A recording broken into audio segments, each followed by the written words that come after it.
There's something really special about a cabin in the woods. And when that cabin makes you feel great when you're inside, that's a big part of the attraction. Now, exactly why and how a cabin makes you feel terrific is directly related to how it's built. In this video, I'm going to show you two specific construction details that go a long way to creating that woodsy, antique atmosphere that's found inside any proper cabin. These allow authentic wood construction to remain visible from the inside while providing cozy and energy-efficient performance even during the coldest winter weather.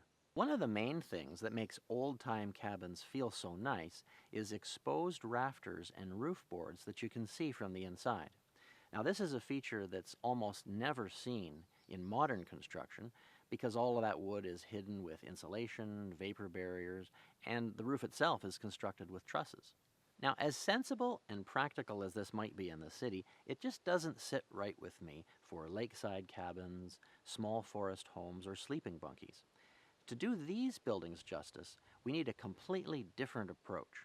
And that's why I'm going to show you about installing insulation on top of the roof structure and not within it.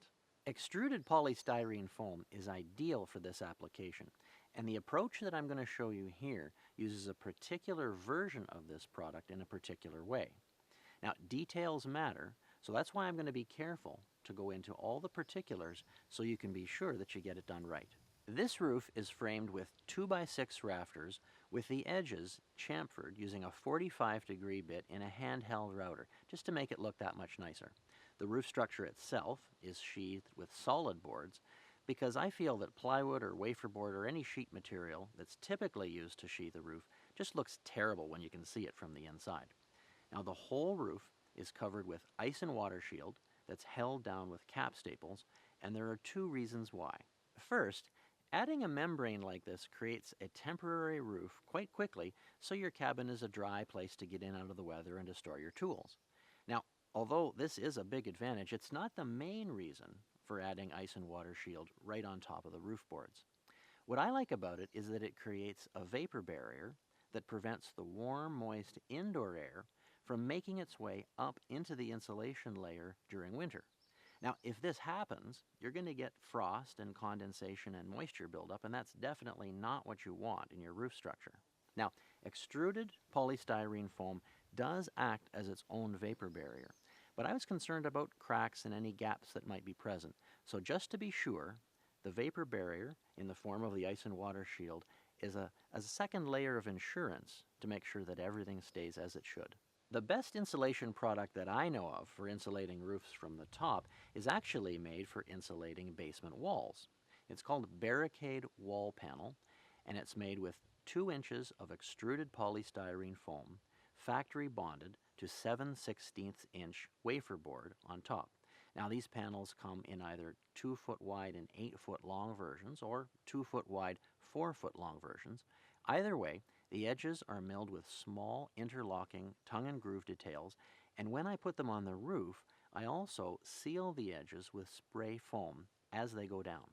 Tar paper, or more ice and water shield if you want, goes down once the panels are up, and then it's time for your finished roofing. You can choose either shingles or a metal roofing material. Either way, both can fasten directly to the OSB component of the panels. You could insulate the top of a roof by buying foam and sheet goods separately, but there's a couple of problems with that. First of all, you'd be dealing with 4x8 sheets, wrestling them up to the top of the roof, and that's pretty large and unwieldy.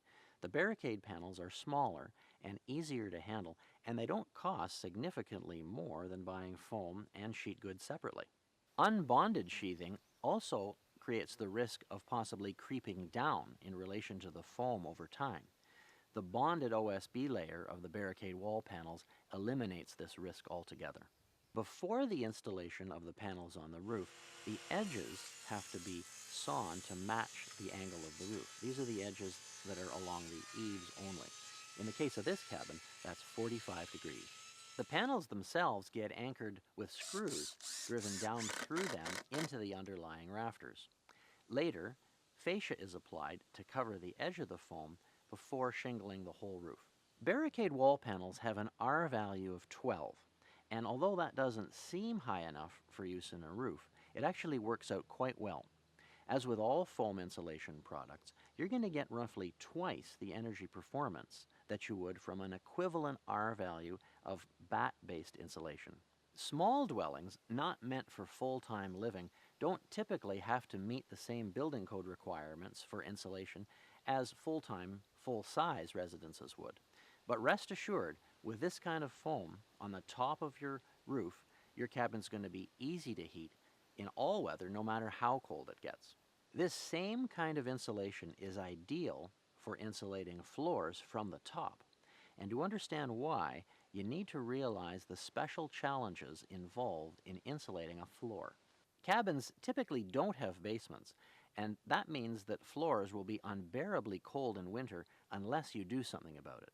Now, the typical approach is to stuff some kind of batt insulation between the floor joists, but it really doesn't work for a whole bunch of reasons.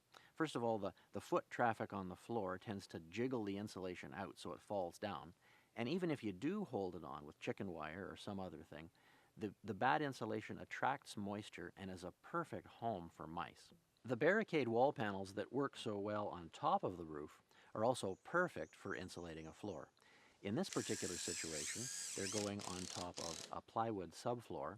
They're held down with screws driven all the way through the panels and into the underlying floor joists.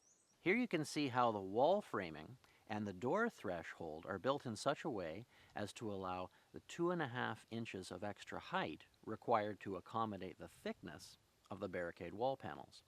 Now, you can put any finished floor you want on top, and everyone's going to remain warm and cozy all winter long. And when they look up and see the roof boards and rafters and all the beauty of that, it's going to look exactly like a proper cabin should.